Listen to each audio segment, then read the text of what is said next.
और अभी का माहौल, मणिपुर का माहौल ये है कि there are at least 60,000 soldiers हैं, military personnel हैं across Manipur, and 60,000 for meaning a small population of about 2.5 lakhs is a huge amount. And still every the 4% one policeman.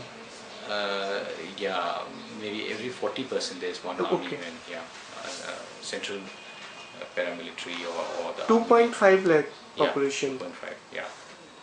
And 60,000. Huh. Then every 4% one policeman. I think it's 40. To the maths. 2.5 lakh. 60,000. Yeah. To 20.5. It should be 25 lakhs. Okay, it's okay. No problem. Yeah. For 25 lakhs, it's 40%. Right. So, and still the law and order is not under control. Okay. They say there's a lot of unrest. So this means that there is something that is fundamentally problematic with the ethos and the basic thrust of the people and the trust of the government which is trying to enforce.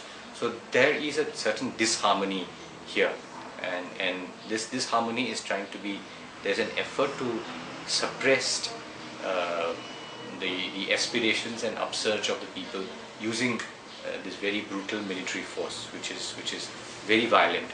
And so when you have this kind of a repressive structural violence at the societal level, this also gets reflected into various spheres. After all, if violence in a way is cyclic, I mean, if you live in a very violent society, the state is very violent, then it does get reflected in the society, and it does get reflected inside the family. And for this reason also, the violence against women, violence against children are also increasing because we are becoming a more and more violent prone society. Exactly. So there is a concern of how to deal with this stress and strains. For example, I was telling you, we have documented 1,528 cases of extrajudicial execution. Killing has become a norm here in Manipur.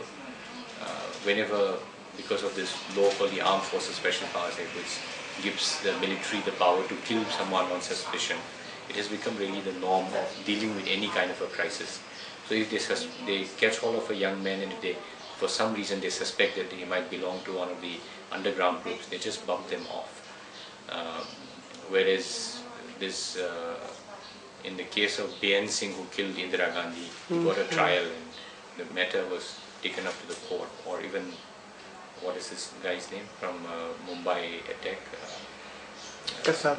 Kesab is being tried and find out whether he is actually guilty or not. But if Kesab was in Imphal, he would have been killed in 5 minutes. That lawlessness by the state has become such a harsh reality here, that you can get away with murder, you can get away with rape, has become so entrenched in the society, and it has percolated down. This complete lack of opaqueness and impunity, that you can get away with anything, this value system has percolated so strong in the way the state is governed. The level of corruption is extremely high, and even if you expose that there is corruption, the people are least bothered because there's no accountability structure being established. Only just the other day, I don't know whether you are seeing the news, seen the newspaper today, there was a scam of cleaning up Loktak Lake where some 2,000 crore rupees have been misutilized, have been given to a company which is Chief Minister's own creation, which doesn't have an office, and everybody knows about it, everybody talks about it, and the Chief Minister remains a Chief Minister, and he's less bothered about it. There's no concern about it. So this sense of invincibility of the people in authority, that if you hold a state power, you can get away with anything and everything, is so entrenched, and this is extremely undemocratic and not good for the society as a whole.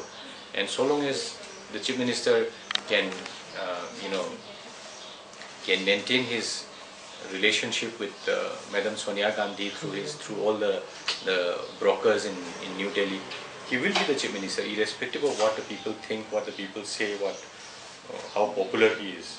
His existence in the power and his survival as a Chief Minister does not depend on his popularity here. It depends entirely on his relationship with the High Command in Delhi. Yeah. So this has become extremely unfortunate. So you will see that whoever controls Delhi will also control Manipur. This has become an unwritten law. So when Congress was there, Congress was there. When Janata came up in the late 70s, we also had a Manipur Janata. Yeah. So when Janata failed here. Congress came up. When VP Singh and team came up, again there was another coalition which came. I mean, in 2014, if Congress loses in Delhi and if there's a kind of a coalition that comes up, the same will happen here. So there's no reflection of the government in Manipur is more a projection of Delhi's power rather than a reflection of the will of the people of Manipur.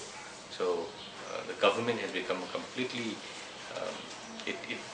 it controls the people of Manipur more as a colony rather than as a rather than the leaders behaving as a representative of the people and trying to advocate the people's cause.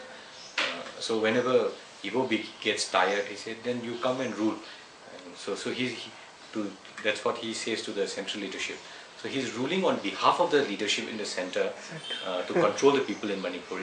He's not representing the people of Manipur and trying to bargain with the leadership in Delhi to kind of advocate the interests of the people. So this has become a complete distortion of democracy. I mean, even though it exists in form, in substantial terms, it's not a democratic setup at all. Okay, thanks sir.